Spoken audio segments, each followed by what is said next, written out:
प्रणाम, नमस्कार। मैं रवि कुंवर, आप तमाम माँ सरस्वती के सपूतों को चरणों में नमन करता हूँ।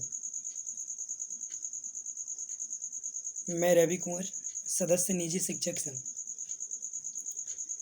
हम आपके मंगल स्वास्थ्य की कामना करते हैं। जैसा कि आप सभी जानते हैं, आज लॉकडाउन लगे लगभग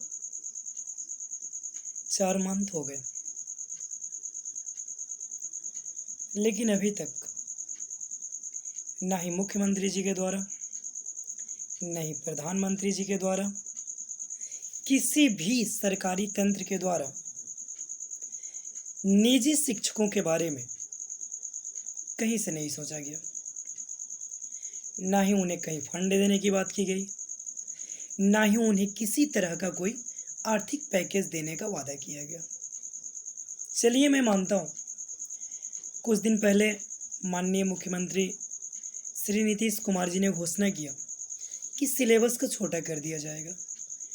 मैं न्यूज़ पे देख रहा हूँ, अलग अलग सरकारें घोषणा कर रही है कि सिलेबस छोटे कर दिए जाएंगे। मैं पूछना चाहता हूँ, छोटा सा प्रश्न है मेरा, और मैं चाहूँगा कि आप भी सरकार से पूछें। सबसे पहली बात, आप मुझे ये बताएं कि सिलेबस को छोटा कर देना क्या उचित है, या फिर एक सर्कुलर जारी करके, एक गाइडलाइन जारी करके स्कूल और कोचिंग को खोल देना अच्छी चीज़ है, या फिर सिलेबस छोटा कर देना अच्छी चीज़ है?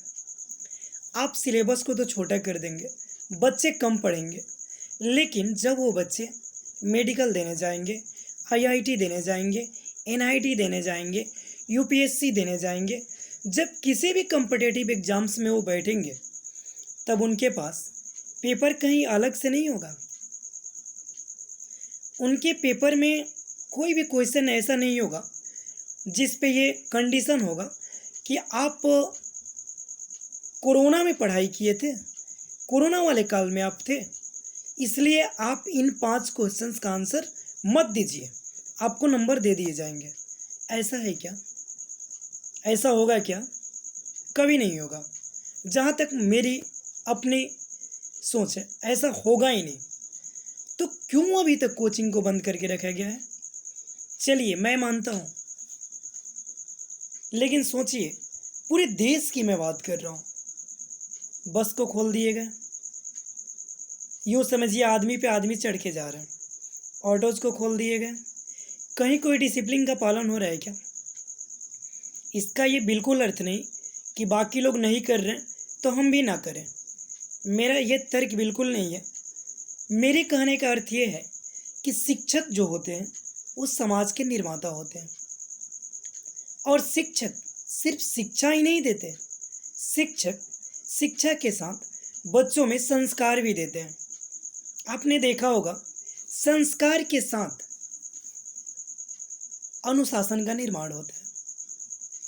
आज जो काम सरकार कह रही है कि प्रशासन को लगा दीजिए, जो बिना मास्क को दिखे उनका चालान कीजिए, उन्हें जबरदस्ती मारिए, पीटिए, सोशल डिस्टेंसिंग का पालन करना सिखाइए, मास्क पहनना सिखाइए, सैनिटाइजर यूज करना सिखाइए, लेकिन फोर्सली ही ना सिखाइएगा।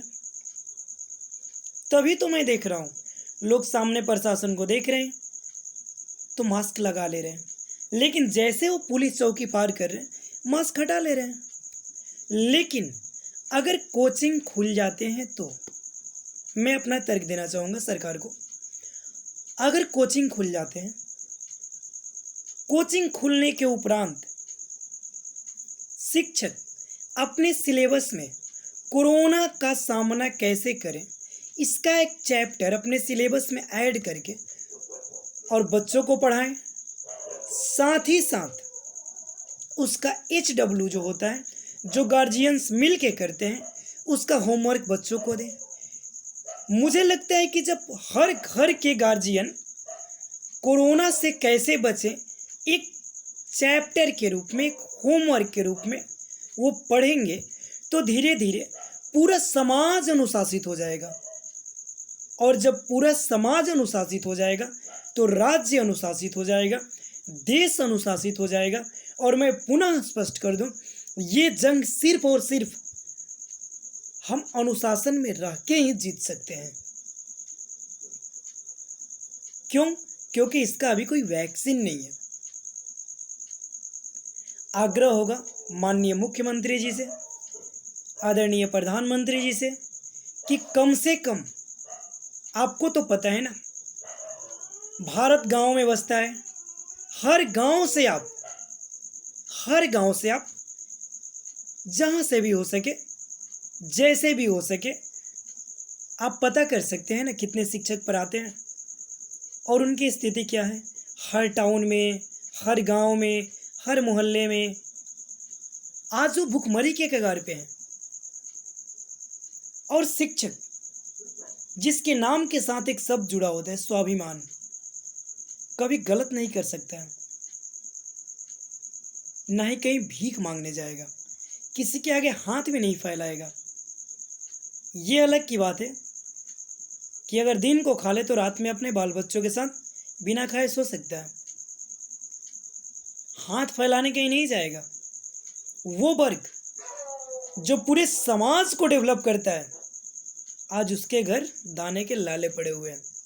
मैं देख रहा हूँ मुख्यमंत्री जी, आदरणीय प्रधानमंत्री जी, आप लोगों से हाथ जोड़ के आग्रह होगा कि कम से कम जो भी निजी शिक्षक हैं, जो भी प्राइवेट शिक्षक हैं, उनके लिए जैसे भी हो सके आप फंड का इंतजाम करें। नमस्कार, धन्यवाद।